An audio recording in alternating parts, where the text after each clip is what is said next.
And Chris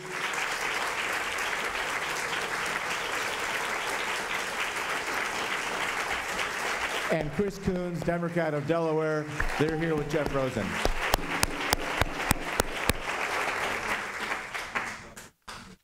Senators Coons and Flake, we invited you to this event about a month ago. Thank you so much for precipitating a constitutional crisis to justify our conversation this morning, for precipitating it and avoiding it. And we are here to discuss gravely serious questions, and that is the future of the Senate as an institution, and that is the future of the Supreme Court as an institution, and how, as you so eloquently said, Senator Flake, to prevent the country from tearing itself apart at a time when the legitimacy of both of those institutions is under siege. I'm required, though, by my editor, Jeff Goldberg, Senator, just to ask the newsy question, just to start us off. So this is from Goldberg. The question is, what is the state of play today, and what would it take for the FBI investigation to reveal to get you to consider voting against Brett Kavanaugh? Chris? No. It almost worked. Yeah, absolutely, nice try. The state of play today is the investigation is ongoing. They interviewed the first 4 that were named and have branched off from there, is my understanding, and are interviewing additional individuals, and as it should be. And I hope that they follow leads that come from those first interviews. The agreement that we struck, the compromise that we struck, that we'd have something that was limited by time, as Chris outlined it in the speech before we went outside, to 1 week, and then we would limit the scope being limited to current credible allegations. We didn't want to throw something open for allegations to come out like the Rhode Island boat thing that was out and then retracted, or some of the more outlandish ones out there. We checked with DOJ, and they assured us that this was within what the time frame that they could do it. We both hope and have been pushing the White House to make sure it's a fulsome investigation, and it's not unduly limited. And I hope they're doing it to find fact. We have not seen any of the reporting yet. We were told it might come back more in real time, and that we might have some decisions to make in terms of where they go. My hope is that as they interview these individuals, then they'll immediately follow up on other leads that they might have. So we don't know exactly where it is in terms of what it will take. I just hope that we find fact, and I have an open mind, just like I had in the hearings, and we'll see what they come back with. I don't want to prejudge it. Thank you for that. Chris, some Democrats have taken the position that regardless of what emerges from the investigation, the nominee's temperament and conduct in the hearings is disqualifying. Could anything from the investigation make you vote in favor of Kavanaugh? What I think is important, Jeffrey, about the moment we have here is that as we ground towards the end of Friday's committee deliberations, they got sharper and hotter and more partisan and more personal, to the point where I think Senator Flake correctly perceived that the 9-hour hearing the day before, which had presented 2 compelling, forceful testimonies to completely opposite sets of facts and conclusions, was really having an impact in a lasting way on the credibility of the institution of the Senate. And if the nomination was forced forward with no more further investigation, would have a lasting impact on the credibility of the court. You asked a direct question, I'll give you a direct answer. I had announced a conclusion, in my view, about Judge Kavanaugh based on his jurisprudence before we got to this point. And that's not an opinion that is shared by many Republican colleagues, and I understand that. But what I think Senator Flake did that was exceptional and praiseworthy is to say we have to come closer in terms of our understanding of facts, even though Democrats and Republicans will almost certainly continue to have very different opinions about Judge Kavanaugh from a policy perspective. Jeff's a real conservative. He would like, not to speak for you, but my strong impression is he'd really like a conservative justice on the Supreme Court. I'm not. I really don't want someone with Judge Kavanaugh's views of presidential power or views of substantive due process or likely jurisprudence around privacy and around the most recent significant decisions by Justice Kennedy. So I'm not going to change my views on Judge Kavanaugh's nomination based on that. But I think agreeing that we should have a week for a fulsome but time and scope prescribed FBI investigation, we have to recognize raises the possibility of Kavanaugh being cleared of some or all of these allegations and the possibility of Dr. Ford being corroborated in some or all of these investigations, and gives us a week to hear each other and to show the American people that we took a week to hear allegations that we've gotten from everywhere. I've had the most amazing couple of days. Literally yesterday in the morning in Delaware, where I woke up, and at a function late at night at a fire hall, I have had women I've known for years or decades come up to me and share with me the most riveting, painful, incredible accounts of sexual assault that they have never shared before, that they haven't shared with their husbands, with their sons, with their family, with their community. And if nothing else was accomplished here, it was a strong signal by Senator Flake that we are willing to take a week to hear each other and to take seriously the idea of improving the facts that we have.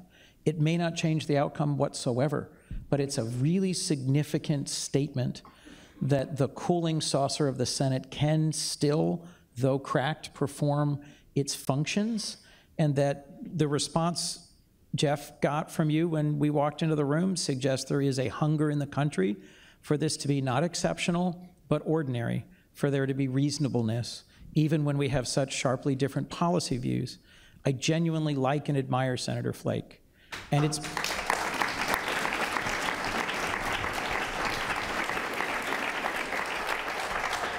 even though we vote opposite ways all the time. He'll come around. He'll come around. That's got to be typical, not exceptional. Let me just say how inspiring it is to hear both of you describe your desire to do exactly what Madison hoped, which is to have senators listen to each other and have the country respect in a deliberative way. And thank you for giving us a week and saving the Senate. But Senator, you care so deeply about the institution. What happens next? He will be corroborated or exonerated, confirmed or not. The partisan passions will be strong and you are retiring. What do you believe will be the future of the Senate after you are gone, and will its institutional legitimacy be preserved? Right. Well, before I say that, let me just say, you often hear politicians say, "My friend over there," before they try to gouge your eyes out. But when I look at Chris, he truly is my friend, and we have traveled a lot. We both spent part of our misspent youth in Africa, he in Kenya, in East Africa, and me in Southern Africa. And we've traveled to that region, that continent, a number of times. And we've been chased by elephants in Mozambique. We spent a very memorable 4 hours with one of the worst dictators, Robert Mugabe, in Zimbabwe. We've been through a lot, and the trust that you develop working with each other on issues like that, wildlife preservation or Zadara or other issues, that's how compromises are possible. And there's less and less of that going on. I memorably, a few years ago, wanted to prove that Republicans and Democrats could get along, so Martin Heinrich and I marooned ourselves on a Pacific island for a week. Discovery Channel came along and filmed it, called it Rival Survival. Just gave us a machete between us, and that was, no really, you can get it on Amazon for $2.99 still. And I think it's still aired between episodes of Naked and Afraid. We were neither, maybe afraid, but yes. But we got back and went on. David Letterman and Colbert ran a clip of us and said that Flake and Heinrich have proved once and for all Republicans and Democrats can get along if death is the only option. So Unfortunately, that's about where we are. But we, and I do worry about the future of the Senate. It's always been the body that the rules of the Senate bring you together. It's very seldom that one party has 60 votes. And so the filibuster rule requires, and that's what I like about the Senate. I served 12 years in the House. I love the people's house, but the Senate requires and pushes you together. But lately, there have been so many things that simply have drug us apart, and I don't know how we get back. The incentives are all the other way. There's no currency for bipartisanship. If you act bipartisan, it shows up in your opponent's campaign ads. And we've got to come to a point again where the failure to compromise, the failure to reach across the aisle, particularly in the Senate, is punished at the ballot box rather than rewarded. And I don't know how we get there, but we need to. Chris, if you had to name the 3 top causes of this polarization, what would they be? What can do to fix it? And what are you going to do after Jeff Flake is gone? Miss him a lot. So top causes, we don't live together. So we travel back and forth to our home states every week. For Delaware, I've traveled back and forth to my home state almost every day, so I'm an exception. But for most of the Senate, listening to Joe Biden, my predecessor, and asking him how he and John McCain, for example, built a working friendship over decades. Everyone would come in on Monday and stay till Friday, and often move their families here and often live here for long periods of time. So you'd get to know each other as parents at a baseball game or a lacrosse game rather than just as two-dimensional cutouts fighting each other on cable. First, second, cartoon cutouts fighting each other on cable. The disaggregation of news and the, frankly, steady degeneration caused by Twitter and the smash mouth politics of the time. Third, how we raise money. There's no longer a role really for parties. There should be. It's not as strong as it used to be. But you can raise $1 million in your first day as an opponent who's won a primary by being more extreme than the other. In 2010, as you may recall, Mike Castle, a well-respected centrist Republican, was my expected general election opponent. Christine O'Donnell beat him in a primary that had a tiny turnout, very low participation. She raised $1 million the next day on one cable TV show. When you can fuel that, it accentuates the idea that you don't want to live in Washington, you don't want to be part of the swamp. You can appeal to tighter and tighter segments of more and more motivated potential voters or donors using social media and cable. And then what provides you the resources to win is less and less connected to having a broad base of support in your home state. And last, travel. There's 3 things that I think, to answer the opposite, what are 3 things that I think have brought us together? Spending time in places where we aren't surrounded by, forgive me, the press, lobbyists, staff, other folks, working out in the gym, I'm the co-chair of the weekly prayer breakfast that is broadly bipartisan, but is only senators, and traveling overseas. I think Jeff and I, because we spent when we were young men, we spent periods of our lives seeing the United States from another part of the world.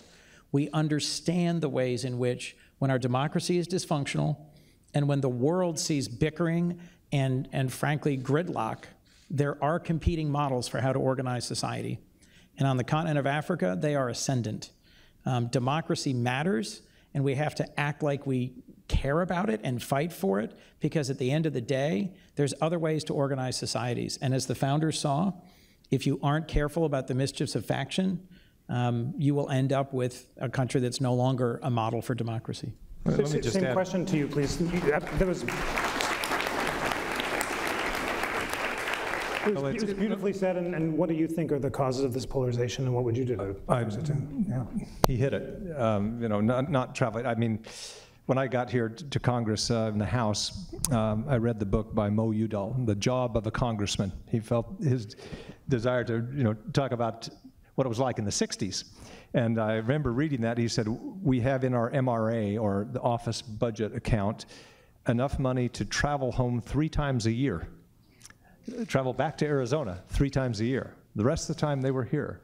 Their kids went to school together. They associated, and it was just a different environment. I'm not suggesting we'll ever go back to that period, but that's part of the issue now. But I would just add to what Chris says, it's not just the friendships that come, it's just common decency. And we saw a great example of it a few months ago.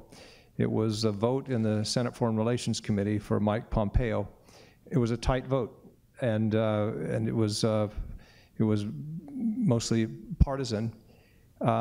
Johnny Isaacson was home delivering a eulogy for his best friend. Johnny has some health issues, and tough for him to, in the middle of the night, travel back for one vote and have to pull everybody in. And there used to be something in Congress, in the Senate in particular, called pairing. If one Democrat had to be gone for some reason, unavoidable, and a Republican friend would say, I'll vote the other way, or I won't vote, to not upset the balance, just as a measure of courtesy, if it wasn't something that would change a huge outcome, but just as something courteous. And Johnny called Chris and asked if he would do that, and Chris did, and it was the first example of that I've seen in years and years and years. And it moved Bob Corker to tears, our chairman, because it's just so infrequent. And that's, it's not as much friendships developed or whatever else, but it's just common decency that you just, these days, it's punished. I remember well when Tim Kaine was picked to be Hillary Clinton's running mate. Tim and I were elected together. We don't agree much, but we work together on a number of things like an AUMF and whatnot, but we disagree a lot. But he's a decent, caring, smart senator. And just as kind of a playful jab, I tweeted out, now I have to count the ways I hate Tim Kaine. But I'm drawing a blank. He's a good man and a good friend. Congratulations. There was immediately unhinged fury from tweets and emails and texts from my side of the aisle saying, how can you do that? And I was even at a Republican event, I kid you not, the next day or 2 days later in Arizona, and somebody came up to me and he said, what's wrong with you? If you can't say anything bad, don't, and he stopped. It was like he was reversing the advice he got from his mother, I'm sure, every day of his life. But that is the result of a shattered politics, and it's where we are, and it's going to be tough to reverse because the incentives all push us that way. Chris, is this inspiring moment we're having like the false peace in the weeks after Sarajevo? Is this the last time that we'll see 2 senators discussing the institution? And if Kavanaugh is confirmed, will there be so much partisan bitterness, despite this welcome respite, that the Senate will never recover and Jeff Flake is retiring? And will you ever be able to have these moments of bipartisan comedy again? And what will the consequences be for the country if the Senate explodes in this way? Look, my wife and I sat down and had a heartfelt conversation. I'm not up this cycle, but I'm up for re-election in 2 more years. And we had a conversation last week, and I'll just be blunt. Is this really worth our time? And I don't mean that it's an incredible honor to serve in the Senate of the United States, but I am enormously frustrated at how little progress we are making tackling the huge issues right in front of us that affect average Americans and that affect our place in the world. And I'm facing a Senate without Senator Flake, without Jeff, without Senator McCain, who was a great partner on foreign policy and security issues, without Bob Corker, who was my most prolific legislative partner on foreign relations. These are 3 folks I've worked very hard to build good relationships with and who've been just tremendous partners. And I said to my wife, I don't know if this is a good investment, but I know this. If the Senate doesn't work, our Constitution, our republic, our nation doesn't work. I cannot abandon this post. If the people of Delaware will have me, I'll do it again. And I want to tell you,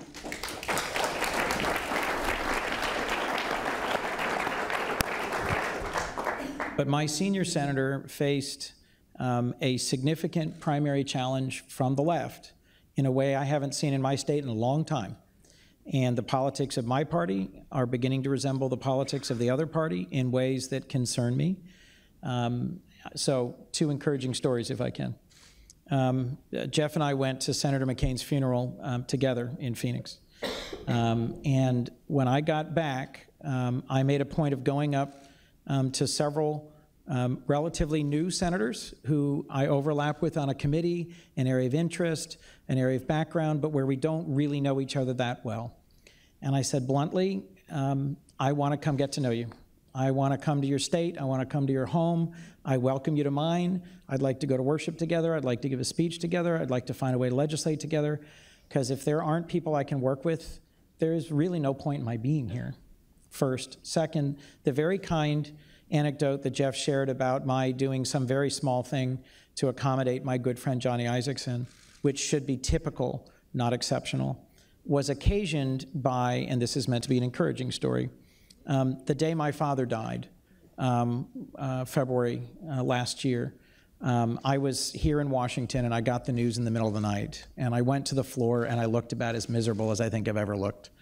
And a senator who I know through prayer breakfast, a very conservative, relatively new senator from South Dakota, Mike Rounds, came across the floor, gave me a hug, looked me in the eye and said, "Whatever additional votes there are today, Chris, I will pair with you so that you can go be with your family."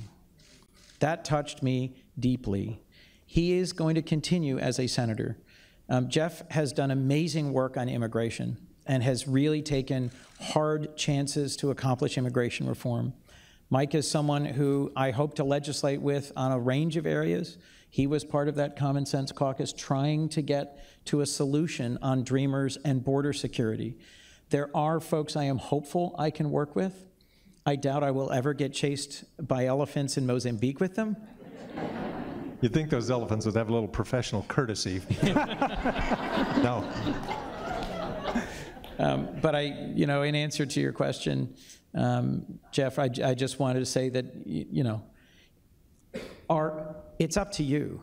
It's up to the citizens of this country to recognize that if you support and advocate for and fund candidates who are unyielding and personally vicious, that's the politics we'll get.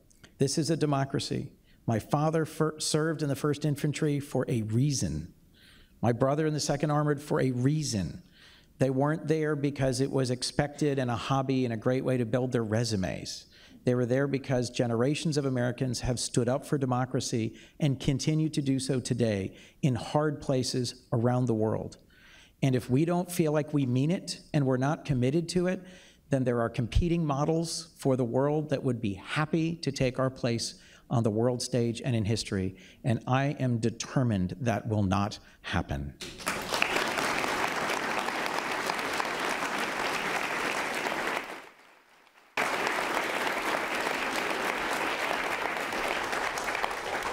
Senator, you gave a very inspiring speech for your determination to unite the country rather than tear it apart.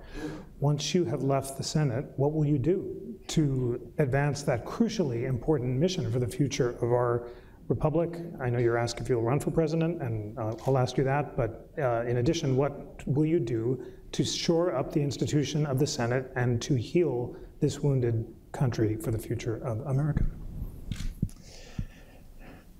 Well, I'm not leaving the Senate because it's, I'm tired of this institution or pox on all your houses. It's a wonderful institution with wonderful people. We've got to find a way to get together. So I simply couldn't run the kind of campaign I felt I needed to run in this environment and succeed. That's the bottom line. But I will stay involved, certainly. I don't know at what level or in what way, but this is important. The Senate, as an institution, has to be there. It's the bulwark, particularly when we're talking about foreign policy, as Chris is. The Senate has always been, with the 6-year terms, the body, with roles that the House doesn't have in terms of advice and consent on ambassador nominees and the President's cabinet and the court, but the ability with a longer term to see beyond the hill and to develop relationships. You saw Senator McCain, the relationships he built around the world, and much of Senator McCain's final year in the Senate were spent reassuring allies that we are still their allies. That's important, and whatever role I can play outside of this body, I'll play, because it's vital, it's important. The Senate as an institution needs to return to its former glory, I guess it put it that way, as the most deliberative body in the world. And it would be tough to make the case that it is right now. So I will play a role. I will stay involved.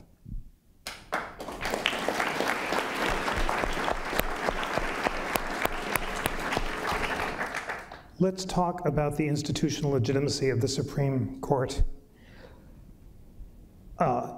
If Judge Kavanaugh is confirmed, Chris, there will be some Democrats who will refuse to accept his legitimacy because of his statements in the hearings. And we face the prospects of 5-4 decisions of Republicans against Democrats in ways that could fundamentally undermine faith in the rule of law. Much will turn on Chief Justice John Roberts in an effort to avoid this.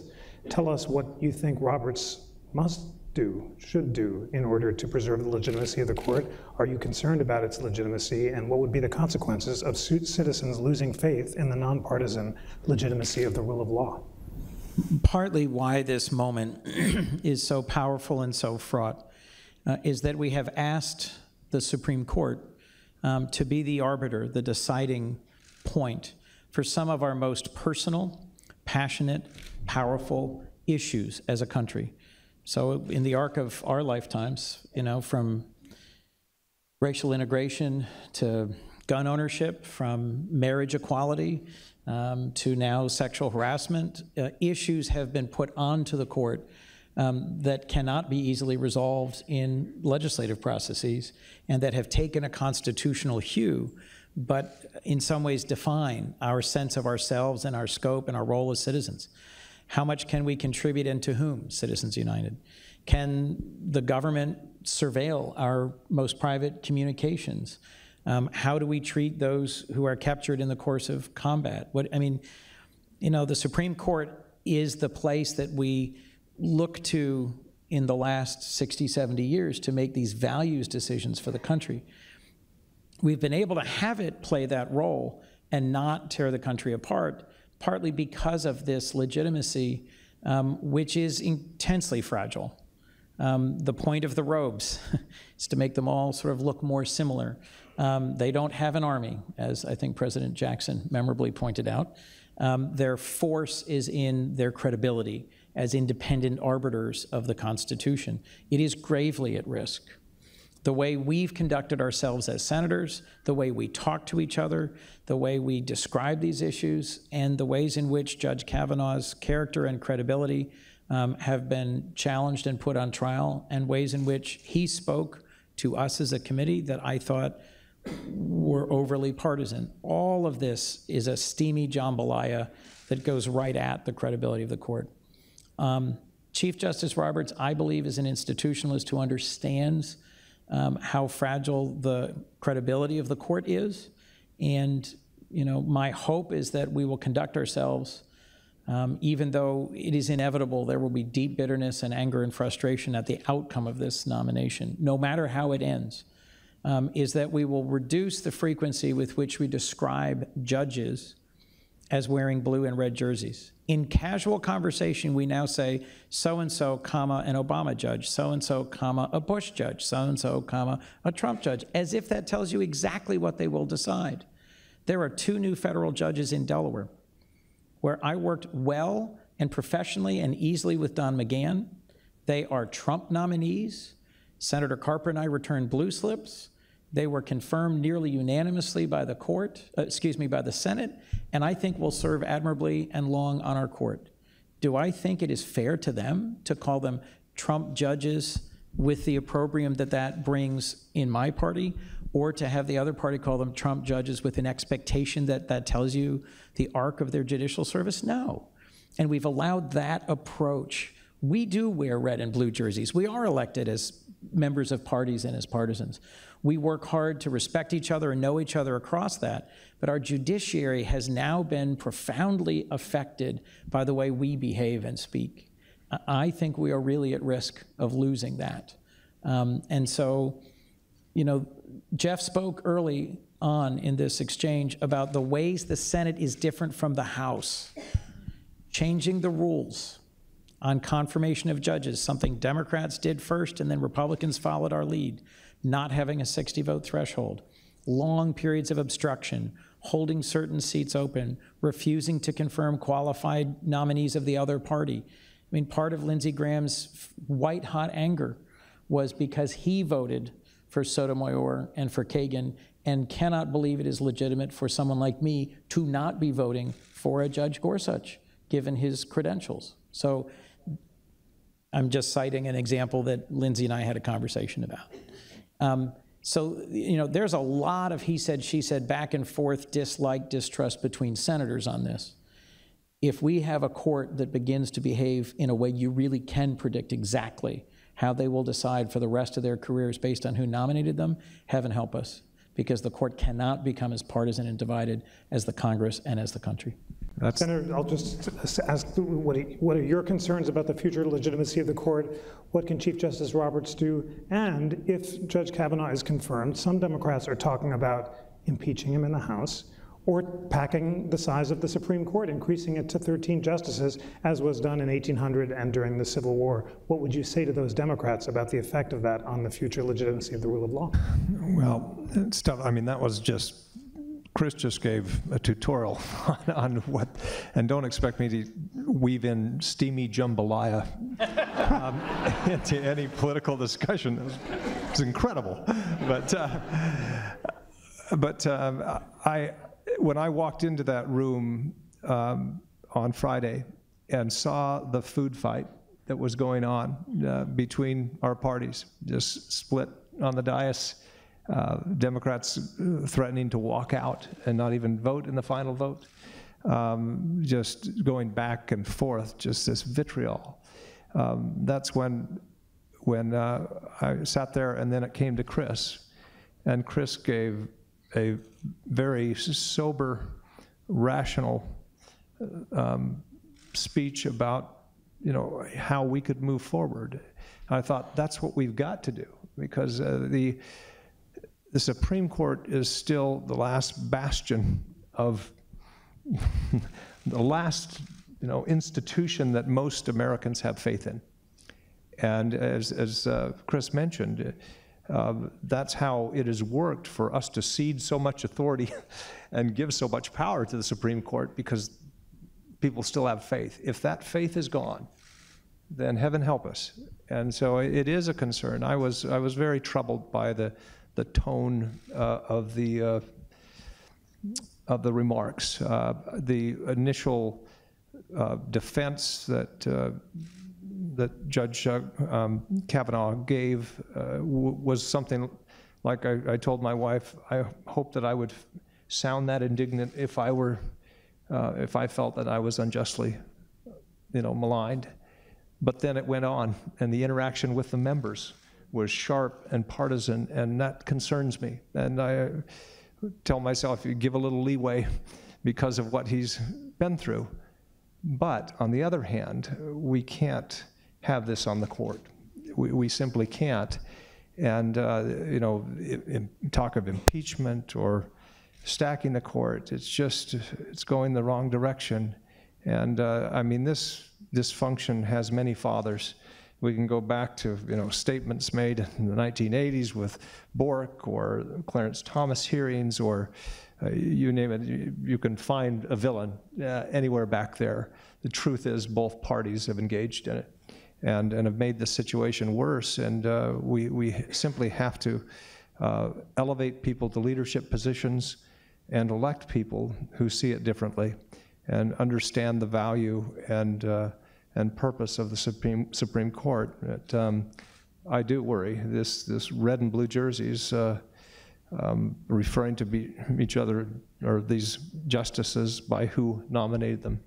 It can't go on. As Lincoln said, I am loath to close, but I can't.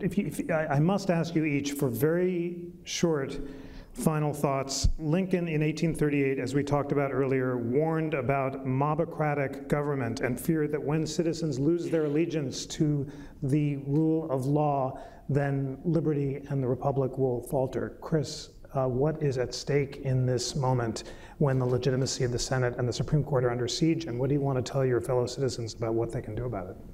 I want to tell my fellow citizens first that Jeff Flake is an earnest, decent, thoughtful, kind man, a good husband and father, and someone who deeply respects our democracy and the rule of law. And I hold that opinion fiercely about him, despite our being from different parties, different states, different backgrounds, and different frames of reference, and despite our voting records being so sharply divergent. And if citizens can't hear and respect and recognize ways in which senators, presidents, members of the House can interact with each other in a more respectful and decent and thorough way, then I'm gravely concerned about the future of the rule of law, respect for core institutions of our society, and the ways in which the rest of the world sees us. We are an exceptional experiment in human history. Rarely, if ever, has a continental power assembled itself to be governed by its own people in an act of original creation that was exceptional but profoundly flawed, and then gradually, diligently over the decades expanded the scope of justice, expanded the definition of citizenship, expanded the access to opportunity in ways that gradually made true, or more true, its opening promises. We are an exceptional nation, and we are at risk of losing it all through a populist mob mentality where no one can win because everyone must lose. It's up to you, folks. And I just have eternal gratitude to my friend Jeff for making us take 1 week and look at each other and hear each other and respect each other.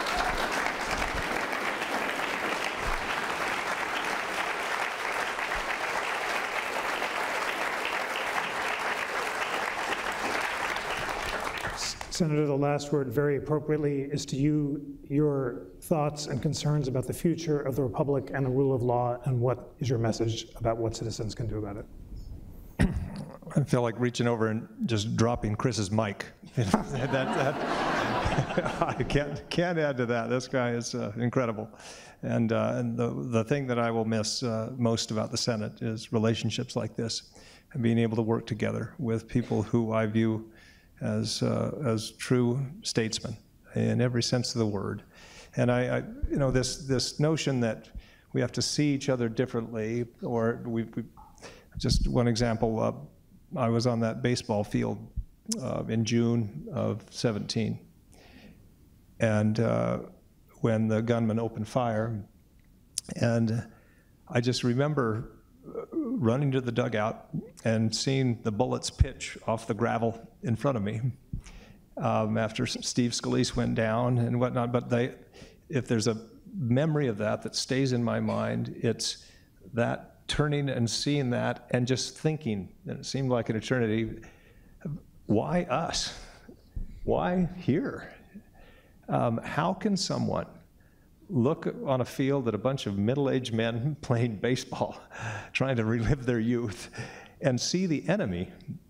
And that's what this type of politics is bred. And we've just got to get beyond it, where we look at each other across the aisle and not see the enemy, but to see, I mentioned last night, it's as if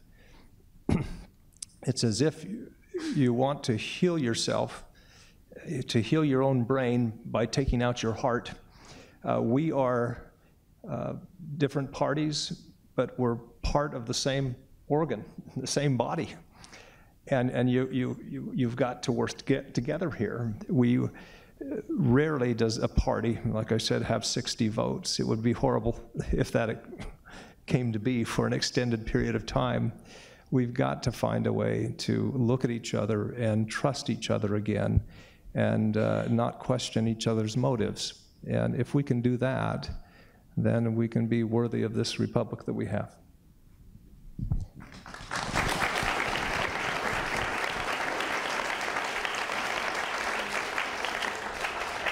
Ladies and gentlemen, for their service to the United States of America, please join me in thanking Senators Coons and Flake.